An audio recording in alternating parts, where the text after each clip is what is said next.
Gentlemen, this is Court Bernowski, publisher of Yankee Tea News, coming to you once again from the world famous Parkway Diner in Stamford, Connecticut, on this Monday, 2 June, the year of our Lord 2025. How time flies. So many things have been happening in the last few days. Where do you even begin? So we'll do the best. I will do the best I can. Let me start, first of all, with Connecticut, because we live in Connecticut. The State House and the State Senate passed Bill 5002, which basically eliminate local control when it comes to planning and zoning. Now, I just want to rub it in for Comrade Lamont, you crusty old socialist you, that centralized authority of anything, especially of this type, where you have shifted from elected representatives being concerned about the matters of the people in that jurisdiction or district, to creating a body in Hartford, not elected, unaccountable to the people, which is going to determine zoning decisions for all of the 169 towns around the state. I'm sorry, buddy. Comrade Lamont, that is communism. I know you don't like to hear that. And other people are saying, like, oh, there he goes again. Boy, just another John Bircher, right? No, no, no. Centralized authority of this type is, as it appears, destructive of what will constitute local character for any of these towns, and what else comes out of it we can only begin to imagine. I'm of the view that this is entirely unconstitutional, and I hope and pray that the interest groups, I think it's the Conference of Connecticut Municipalities is another one, as well as CT 169 Strong, will band together and fight this tooth and nail, and I still maintain it's unconstitutional. Okay, well, he's supposed to sign the bill tomorrow. One person suggested that this will be Lamont's swan song. This will be his sayonara, because he won't be running again, and he'll get away with it. That's the concern.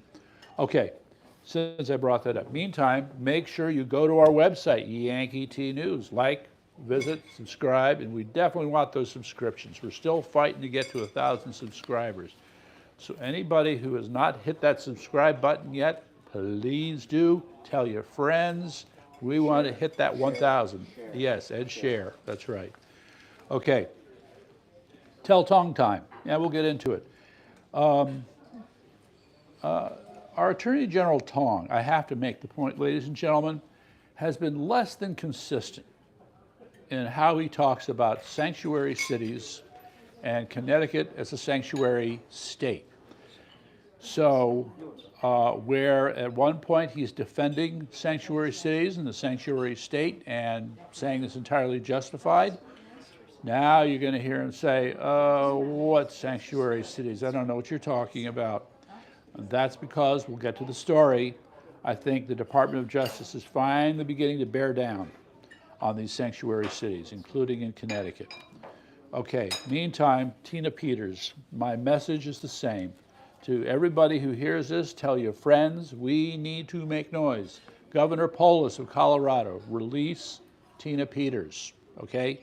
She is innocent of your politicized charges, and I know you don't like what's going to come after that, but I think it will serve you better if you release her on a timely basis, as in immediately. All right, now I just want to briefly mention the theme that was sent out on our emails. I don't know how many people got it.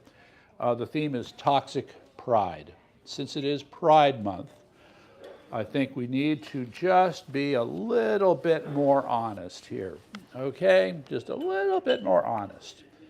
We've had these idealized versions, right, of alternate sexualities, and they fail to make an honest accounting of its full character. So just as liberals keep screaming toxic masculinity while ignoring toxic femininity, they also ignore this other concept nobody's talking about, which would be called toxic pride. What could I possibly be talking about when I say toxic pride? All right, I'm going to try it this way as an example I used in the essay.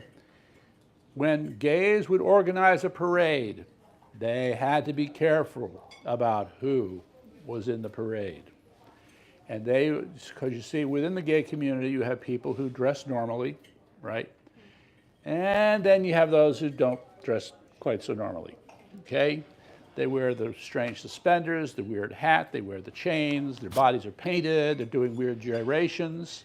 There's that gay community.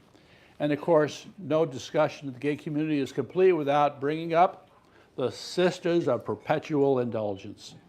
Now, if you're not familiar with them, these would be gays, men actually, who pretend to be nuns and go out and perform all kinds of outrageous acts, basically mocking Jesus, mocking God, mocking religion. Guys, you might want to think about it, but let's just be clear. You are clearly turning off a lot of people, and that's a lot, who are religious, who believe in God. So when people like that are stepping out there, oh my goodness, all right? I'm calling that toxic. And the other thing that I think is only fair to call toxic, of course, are the drag queens who've been in the public libraries. There's more bad news. All right, meantime, something else has been happening. So I have a link here to revolver.news talking about how 14 corporations so far have pulled funding for pride events in the month of June. So the people, the organizers, are scrambling now because they don't have money they thought they would have for these events. So it's called Stay Tuned, because I think we're getting tired of this. You've heard of black exhaustion? Well, how about pride exhaustion? Just a matter of time. All right, so there's that. Yeah, all right. How can we not talk about this, right? The surprise attack launched by Ukraine in Russia, where as the claim goes, these drones destroyed as many as 1/3 of the strategic bombers in their fleet in Russia. And this is deep in the heart of Russia. At least one of the bases is near the border with Mongolia. Okay, so what did we learn? We learned that Ukraine, was it really Ukraine? I think I would want to put in a little phone call to the CIA and give them an opportunity to deny they had any part in this. 18 months, okay? As the story goes, these drones in these wooden cabins or shacks had been planted there 18 months ago.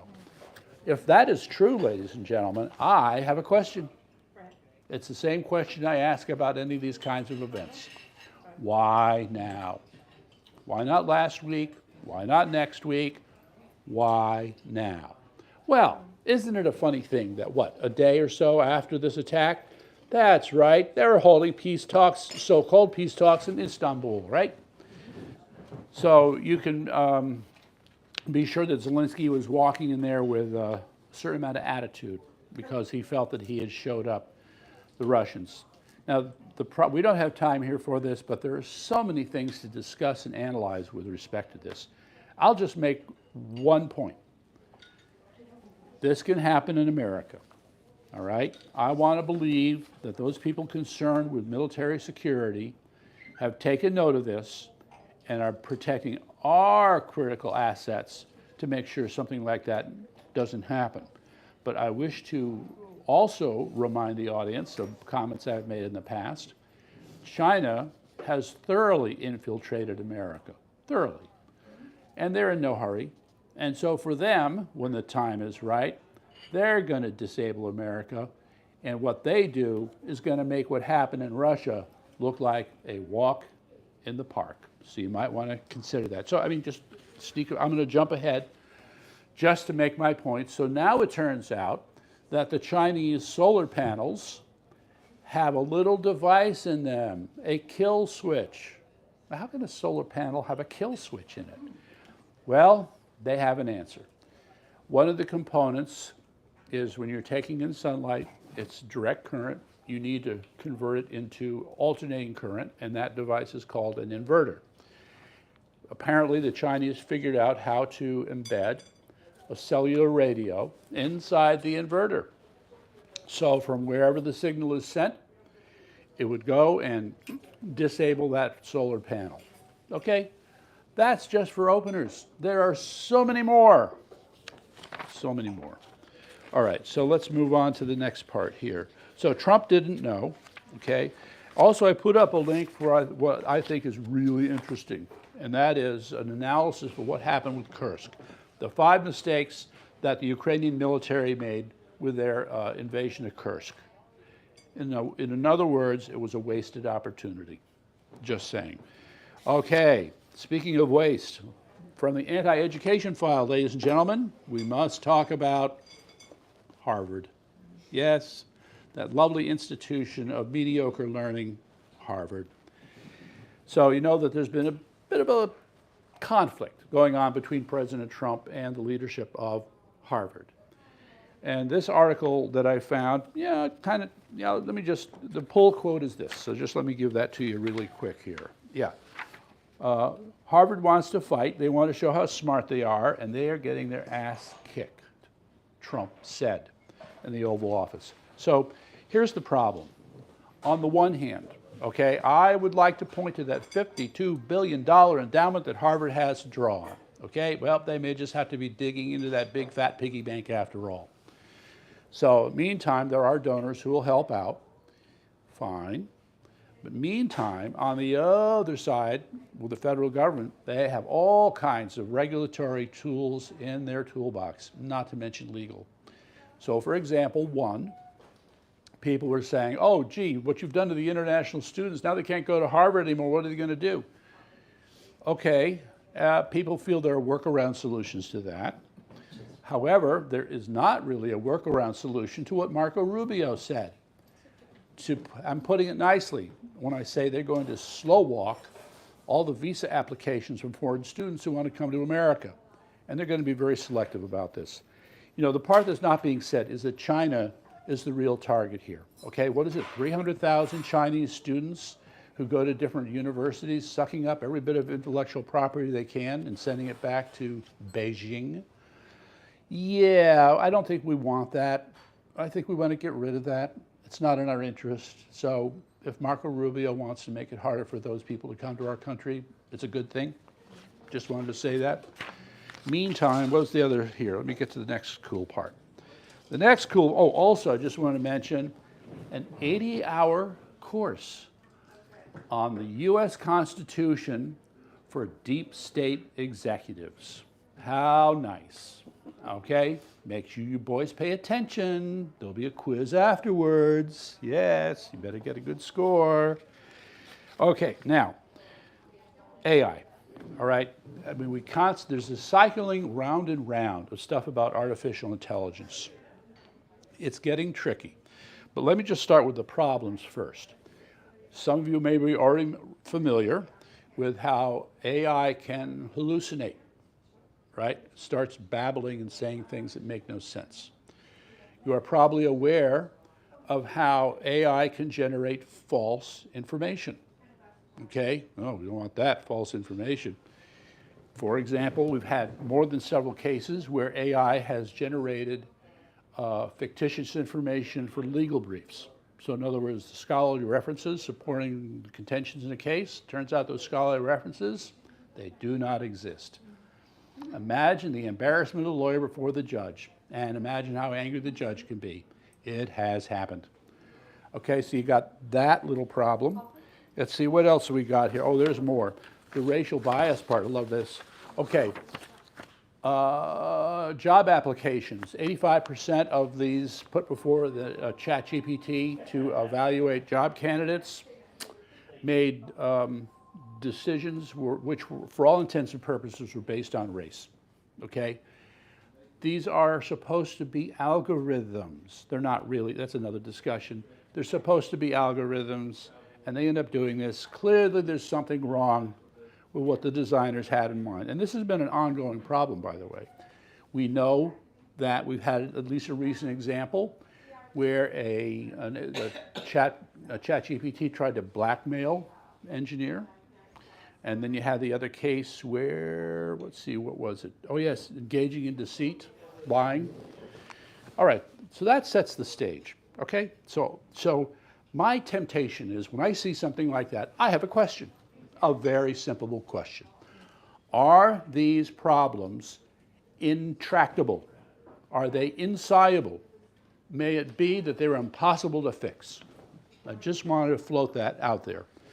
All right, so let's just put that part aside for the moment. Also, so we have this announcement now that President Trump is taking the shackles off of the AI industry by removing these Biden-era regulations that were supposedly rather onerous. We'll see. So here's what I want to throw in. But so here we have these sort of higher level intellectual issues where we're trying to resolve just what we're looking at here with respect to AI and people, wringing their hands about jobs will be lost, etc. There's a much more fundamental problem here, and people are only beginning to talk about it. All right, it turns out, yes, talk about compute-intensive operations. So compute-intensive, they need to build nuclear reactors to provide enough energy to run these data centers that are doing these operations. So as an aside, I hope to get to this. This is a little little back-of-the-envelope exercise I'd like to do. When you access ChatGPT and you press that button, all right, now that signal has just gone out to a data center, and you have activated some untold number of processors, most likely from NVIDIA, in order to provide an answer. How much energy was consumed by your query? All right, and then multiply that by the numbers of people involved. We are told now, we have, what are they called, inference buttons, inference tokens? You heard this term, inference tokens? Okay, so inference tokens, when we make a more complicated query that requires what we would consider some example of reasoning, the amount of computational energy that's needed to do it explodes. Okay, well look, ladies and gentlemen, if one query is causing an explosion, then what happens when you have 100 of these queries, 1,000 of these queries? They're already telling us that these queries are growing exponentially. Okay, if the queries are growing exponentially, what is that doing to the power demands at the data centers? How many more nuclear reactor facilities are going to need to support all this energy-intensive demand for information? Is there a limit? Is there a place where we're saying this is too much, it's too expensive? This is not unlike when you look at the history of chip facilities. They've gotten more and more expensive to build. Every time they get to the next iteration, so they'd go from, say, 100 million to 500 million, a billion, 5 billion, 10 billion, just to build a new fab facility. This is unbelievable. There's got to be a limit somewhere, right? And so with respect to the amount of energy that's consumed, it just seems like there's got to be a limit somewhere. So on the one hand, over here you have these problems that I'm suggesting might be intractable, which concern how these so-called algorithms function. But over here you have the physical reality of what's being used to support it, and it's got its limits too. All right? So that's the thing I want you to think about. 5 minutes on Kursk. What about Kursk? You were going to talk about Kursk. Oh, well, the link is up, but basically, I mean, the bottom line was that the Ukrainian military had this one idea in mind, which is to invade that region, embarrass the Russians, hopefully get a better bargaining position. Didn't happen. And in some sense, he feels that they let the Russians take back the territory. And that would be reflected in a range of decisions that were made. All right, can I just, forgive me, I want to take a minute to be a good old reliable conspiracy theorist. Yes, all right, so this is my conspiracy theory minute. The role of the CIA in the invasion in Kursk is something, well, we don't get to talk about very much because, that's right, they ain't talking. But we know that the CIA has played a prominent role. I'm just going to mention, parenthetically, when the defense minister got up and said, a year or so ago, if it had not been for the CIA, Ukraine would have lost. Okay? That was a public statement by Ukraine's defense minister. So, excuse me, we're in the middle of our production, Wilm. Okay. Yes? I think the CIA made that war. Yeah, well, we can get into that. All right. We should have a special session on that. Believe me, and I'm being serious. Okay. So this said, oh my God. I'm not quite sure how to think about this, but let me just raise this, and I need to move on since you brought it up, Eric. I do not believe that the people who planned these events, these attacks, have really thought through all the consequences. All right, this is a group of people who operate on one philosophy, and that is to bleed the bear, bleed Russia, okay, and damn the consequences as far as they're concerned. And or they have made their own judgment, and I'm not sure I want to trust their judgment on just how far they can push Russia, all right? We don't know the answer to these things. I'm just raising it, and I think that it needs to be examined more closely. Maybe we'll have a little discussion panel sometime, but, you know, the mistakes they made, and then the thinking behind the people who made the mistakes, yeah, we need to talk about it. All right, so what? Hold on, can it? They did a good job. Okay, Willem, you're acting like Frank. Okay, shh, right? Just saying. Okay, so all right. Now I got to get back on track again. What was the other part? Just hit the next story. Yes. So guess what? So Marco Rubio has done a very good thing. Let me think. Okay, let me backtrack a little bit. Vance got up and made that speech, I think it was back in April, reminding the EU that they have to stop messing with free speech, okay? So now Marco Rubio is joining in, and he's applying additional pressure to the EU that they have to respect free speech. And the problem has been that the EU, for example, wants to sue Elon Musk, I believe, concerning censorship issues. And so America's getting behind Elon Musk and saying, if you want to do that, there are going to be some other problems, EU. So as we know, the EU is still like one of the last bastions of communism at that level of government. So I just had to throw that in. Okay. All right, this is a difficult one. Hey, Eric, if you want me to not talk about it, you can say it. Okay, the COVID confusion continues, all right? And what kicks this off is a gentleman named Alex Berenson. Some of you may know his name. He's written a couple books. He was one of the early critics of what was going on with respect to COVID. And on his Substack, he came out with this most remarkable contention that is, it diverges from everything else we've been talking about. But I will just state his basic claim. I have trouble kind of buying into it, but I need to share it with you anyway. The argument is that in October of 2020, okay, before the 2020 election, on the eve thereof, Pfizer had clinical data suggesting that COVID is more effective than the vaccine was more effective than people thought. He accuses them of withholding that data in order to kneecap Trump and make him lose. That's his contention. I have no idea if that makes any sense at all, but I had to share it with you. The link is there. If you're curious, go check it out. All right, meantime, I think I just mentioned, I was talking about Tong.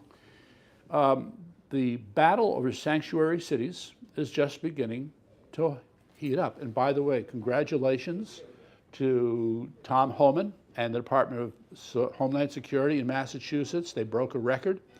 They apprehended 1,400 some illegal aliens today in one day. Keep going, Tom. Keep going, all right? Making America a better place.